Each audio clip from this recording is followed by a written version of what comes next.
else with the apostolic ministry to be a bishop. It's as plain as the nose on our face.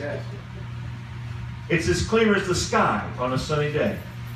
So they drew lots, and Matthias was numbered with the 11 apostles and became apostle number 12. So we see very clearly that the office of the bishop is the bishopric in the King James language. And we can see that that was the office of apostleship that Matthias was placed in. Therefore, the office of bishop is the same as the office of apostle. Either term may describe the one that the Apostle Paul says in 1 Corinthians 12:28, God has set the office of apostle first among the 5 ascension gift ministries of Ephesians 4:11. Apostle, prophet, evangelist, pastor, and teacher. In Ephesians 4:11, he lays out the names of these 5 gifts. In 1 Corinthians 12:28, he gives us order.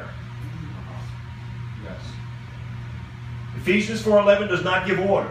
It just lays out the names. But 1 Corinthians 12:28, he says, God has set in the church, firstly, in other words, first in position, first in importance, apostles.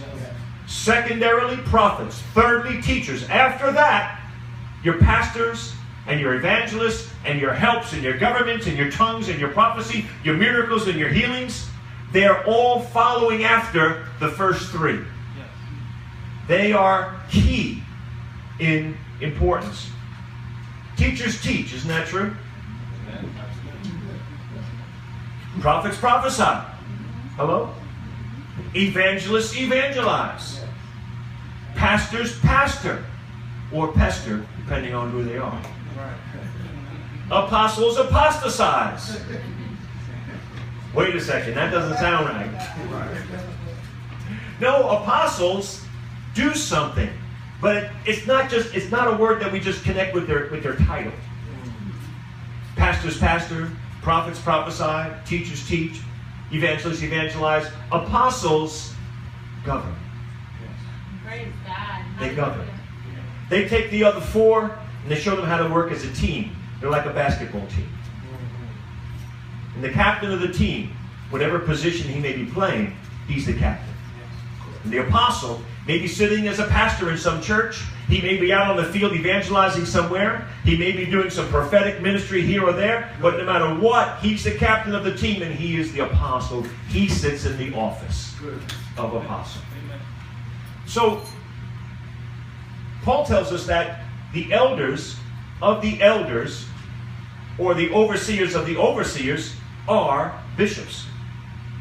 He clearly says this. Episkopoi. He says the office of the bishop is filled by the overseer of the overseers. And so the apostle is an overseer of all other ministries in the body of Christ. Now, of course, not every ministry everywhere. He's over the ministries that God has put in the sphere that he relates to. I may be an apostle unto you, but I am not an apostle unto someone else. To someone else, I'm just Frank. They may respect me and say, you're a minister of the gospel and this and that, but, in our neighborhood, we just don't even know who you are. So you have no authority here. In fact, I was down in South Jersey on Sunday night in Seaville, about 2.5 hours away from here. I was invited to come to a sphere that's not mine. To a sphere of influence I have no part in. But once I was invited in as an apostle, then I was given freedom to use the gift I have, and then, therefore, people received of that gifting. And that's how it works. That's how we work together. When you're invited someplace, you can then function. When you're not invited to someplace, you should sit still. Praise God. So